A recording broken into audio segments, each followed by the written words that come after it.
Hello and welcome back to A Safe Space with Grace. Welcome to the podcast and I'm so glad you're here. We've got a new little setup. I know I said the other week that we had a new setup in my bedroom. However, I've got a new sofa and a new chair. And this has become my little space.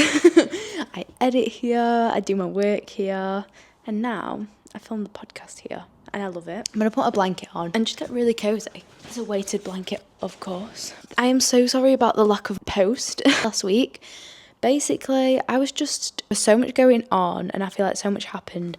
And it got to Saturday and I was like, this keeps on happening. I keep getting to Saturday and then realising I haven't got a post and then I don't want to rush it. But then, So I'm very sorry about the fact there was no post. However, now we've got this little space, I really feel like it'll motivate me to just because at the moment I feel like my brain just isn't braining and I just feel like I don't have things to talk about. I don't know how to word it. I just feel like my brain isn't coming up with interesting topics. So we're trying. I'm reading lots and I want to read more the real things like self-development books because at the minute I'm just reading I've obviously read the first one of ACOTAR, which I loved, incredible.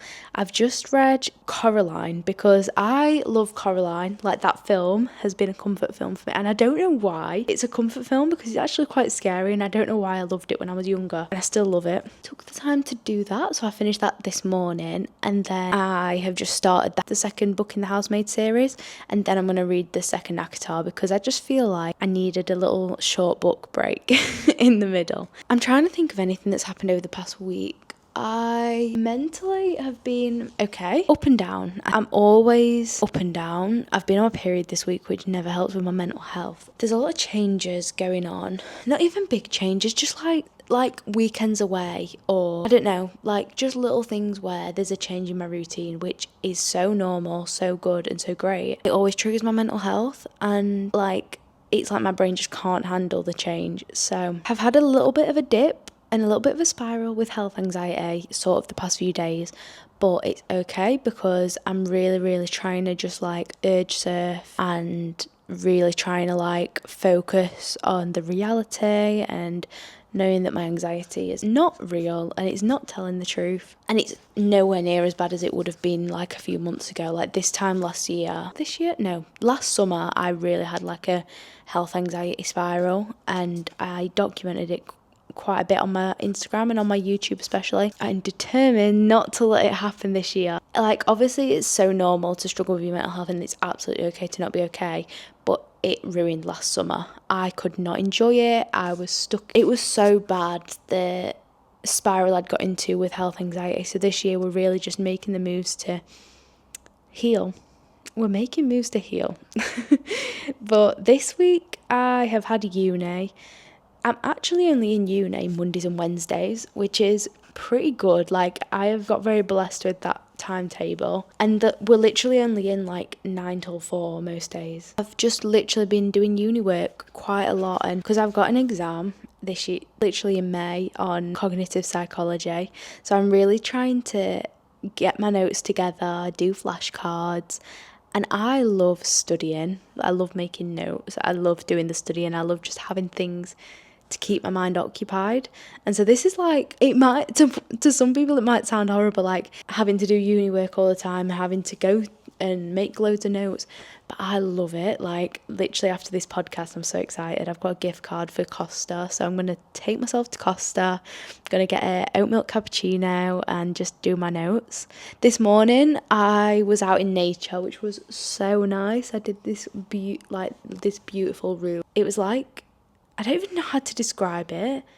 It was just really beautiful. So I did that and then came home, had a shower. That is why my hair looks really frizzy because I've washed it.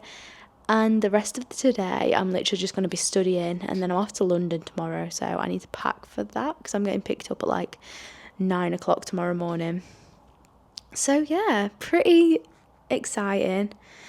Me and my friends started a coffee society in uni and we had our first social last week and we had our second one yesterday and they're going so well.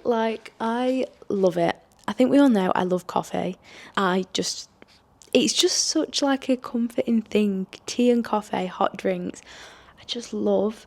And so we just thought, well, there's no sober societies. Like, well, there are, like, obviously not every society is just based on alcohol, but a lot of the socials are based on alcohol. So we thought, well, what's a society that we can run where it's just pretty accessible for everybody and everybody can join in? I don't drink, so I was like not really going to socials because there was all nights out, and so we started a coffee society, and we literally just go to independent coffee shops around Sheffield and try them out, introduce everybody to them, have chats. Yesterday we did a study social, so we literally was all just like having nice coffee, chatting, studying. It was so nice. It's really, really fun. And then my boyfriend comes home this weekend. He comes home from uni only for a week because it's his birthday next week, so he's turning 21, which is exciting. I feel like we're both turning into like adults now. Like, he's turning 21 next week. I turned 21 in August, so I've still got a while to go, like 6 months. But 21 this year, that is scary. I don't want to be going into my 20s. Like, that's terrifying. In a few years, it's going to be like proper adults. I feel like I should be proper adulting. I'm just so excited to see him. It's been, I think, nearly 8 weeks since he went. So, well, it'll have been 7 weeks since he went. I've really got into a good routine in my mornings though, and I love my morning routine. This is a little rundown. I'm gonna do a proper episode on morning routines, like an updated morning routine, but I'll do a mini run over of the morning. So I get up. Usually I set my alarm for I have a Lumi lamp as my alarm, so it's not like a like. No, we don't do loud alarms over here, but I have my Lumi alarm that goes off at 7:30. So by that I mean like literally birds are just chirping at 7:30 and my room's lights are on, like the Lumi lamp is on, and so that wakes me up around 7:30, and then I usually just read a book for a bit. Like, I've really been reading in the morning because I have an app blocker still. I think I mentioned this a few episodes ago, but I have my app blocker on until 9 o'clock, so I literally just have no social media until 9 o'clock, which does wonders for my brain. Like, change it has made not scrolling in the morning first thing. I don't know what the science behind it is, but I just feel so much better. I think it's like that dopamine into it. Like, it's just a lot of information. The first thing you're doing in the morning is like seeing everybody else's lives. So yeah, for me it's made a big difference. So I just read in the morning, or sometimes I just get up straight away go and get breakfast. I love having my breakfast in my pajamas. It just feels so cozy. Like, I love it. And majority of the time I'm reading a book whilst having my breakfast, which again I'm loving. It just feels, my leg is going numb. It just feels really nice, and like not having so much going on in my brain whilst I'm eating. Like, I'm sort of just having a slow morning. It feels really nice. And then have my breakfast, sometimes get ready first, sometimes I just go straight to the sofa and I plan my day out on Notion.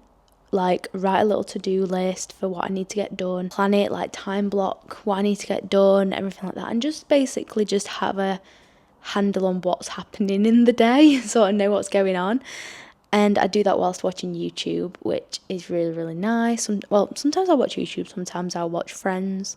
I was in a Miranda phase, but I finished Miranda like last week. So now we're back onto Friends and YouTube and This Country. Those are like my free go-tos at the minute. So I do that for this morning I was like literally watching YouTube for like an hour, just chilling. Slow mornings are where it is at. And I know this isn't if you start work at 9 o'clock, then it's not always possible to watch YouTube for an hour, but even just taking like 15 minutes, just time for yourself to ease into the day. And then I'll get ready, everything like that. And then I just feel really ready for the day. Like, I've given myself time. I'm not just rushing about and then going straight out the door. Like, it feels really nice. So that's like my little routine at the moment, and I love it. It makes, I go to bed excited for breakfast, excited for that time to just slow down, and it makes me very happy. Also, same in evenings, I've kind of done that as well, like slowing down. It's just nice. It's really nice, and like I've started having my little sweet treat, my snack in bed now, and just watching a film. Like, I've been really on Disney films at the minute. I think we all know Ratatouille is my go-to. always. And people keep sending me the Primark Ratatouille pyjamas, and I'm so grateful for it because people know the love for Ratatouille, and I need to go to Primark to get them. I mean, when I go to London, I might have to nip into Primark and have a look if they've got them. I might have to go, but I'm really trying to stop spending as much because I don't know, I just keep buying impulsive things. It's little things that I just keep on thinking, no, it's fine, but it adds up. I mean, the other day, I was literally debating on ChatGPT, do I buy Dreamlight Valley? I mean, I bought it because Dreamlight Valley was like, well, would it help you wind down in the evening? And I was like, yeah, it would. It really would. And I bought it. And I mean, to be fair, that was like, I had been thinking about it for like a few days. So that wasn't an impulse buy, but I don't know. It's just little things that I need to just think about when I'm buying. I bought like a George Foreman grill that was on sale that I don't need a George Foreman grill. Like, okay, it makes good toasties. I've made one toasty since I bought it, and I bought it about 3 weeks ago. I did not need it, but because it was on sale, I was like, oh yeah, I need it. No, you don't need it. You can just do it in the pan like a normal person. Ugh. And this kind of brings me on to today's topic. We're going to be talking about overconsumption. I keep seeing there's a lot of like Vinted ads at the minute talking about overconsumption, and I just love it. I love that way that people have gone with this ad, and it sort of stemmed because I was going to talk about journaling this week, which I'll be talking about next week, but this just sort of came to me and I was like, I need to talk about that this week because I feel so strongly about it. I went through my wardrobe yesterday, and after seeing the ads, I was like, okay, I need to declutter my room. I need to declutter my wardrobe, shall I say. Because I've really in the past got into a spiral and thought, yeah, that's a nice jumper. Yeah, I don't think about the things that I've got in my wardrobe. I just buy them if I like the clothes. And one, that leads me to having no money. Like, I'm really, really working with my money at the minute and really trying to like be financially, what's the word, responsible. I really need to learn to manage my finances.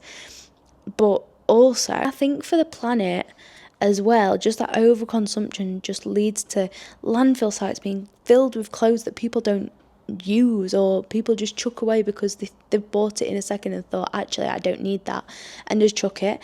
And I think it all links down to like sales. Black Friday is such an overwhelming time because there's so much like buy it now, might not be left. And the same on ASOS, how there's like when it says hurry, 2 left in stock. Well, is there really? Like, how is there only 2? I don't know if that's true or not. I would not know, so I wouldn't be able to really comment, but just seeing things like that, it makes me believe that I really need to buy it now. And I think sometimes that's kind of frustrating because then I'm feeling panicked and I'm like, well, do I need it? No. But do I want it? And it might be gone tomorrow. Yeah. So then I buy it in a panic and I'm like, well, I don't need it. And I think like yesterday I was clearing out, and who needs 4 beige jumpers? Yes, they all have different prints. Yes, they all have nice little designs.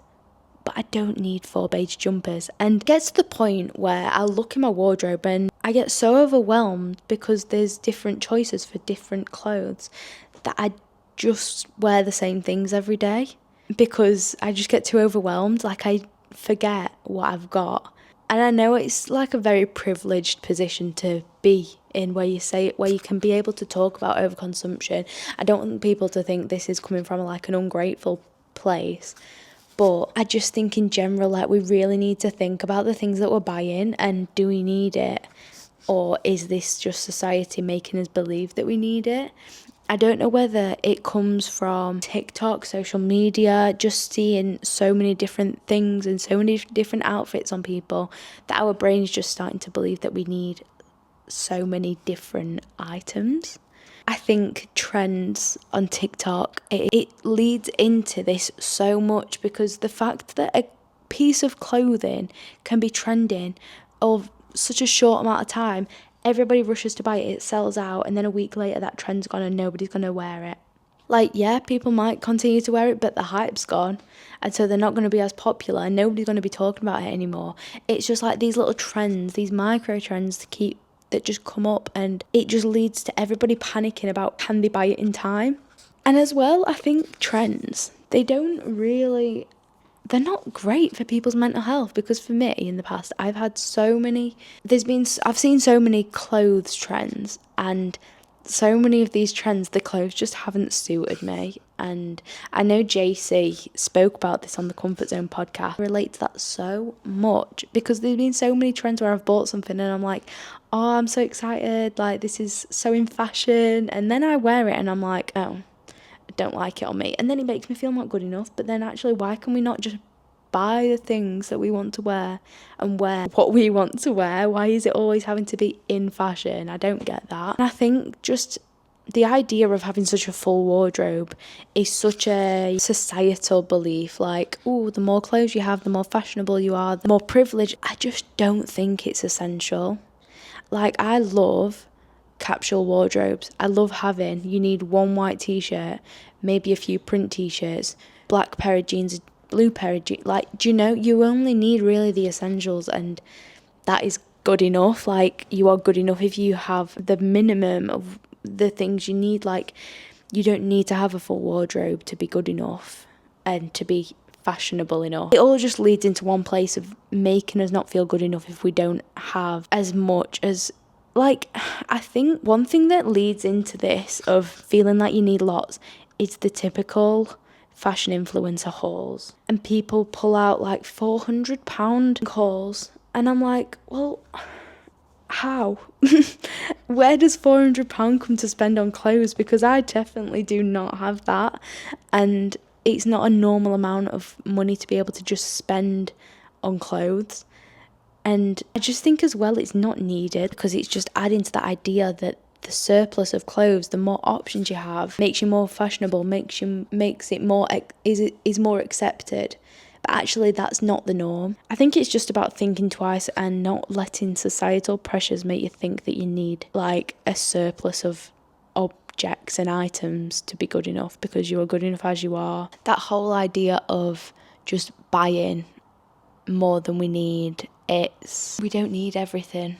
And if we had everything, we wouldn't feel good enough, because our brains always want more. Like, our brains are always built to keep striving, keep aiming, keep going for things. And if we had everything, it wouldn't be satisfied. It wouldn't have that drive. You don't need everything to be good enough. You're good enough as you are. And yeah, I feel like this has been a bit of an odd topic to talk about. I don't usually talk about stuff like this, but I just keep on seeing things that remind me of it, so I thought I would chat about it. I hope you have a wonderful, wonderful Sunday. And remember, if you've got Sunday scaries, do not worry. Tomorrow's just another day, and I'm so, so proud of you. And I will see you next week with another episode. Bye.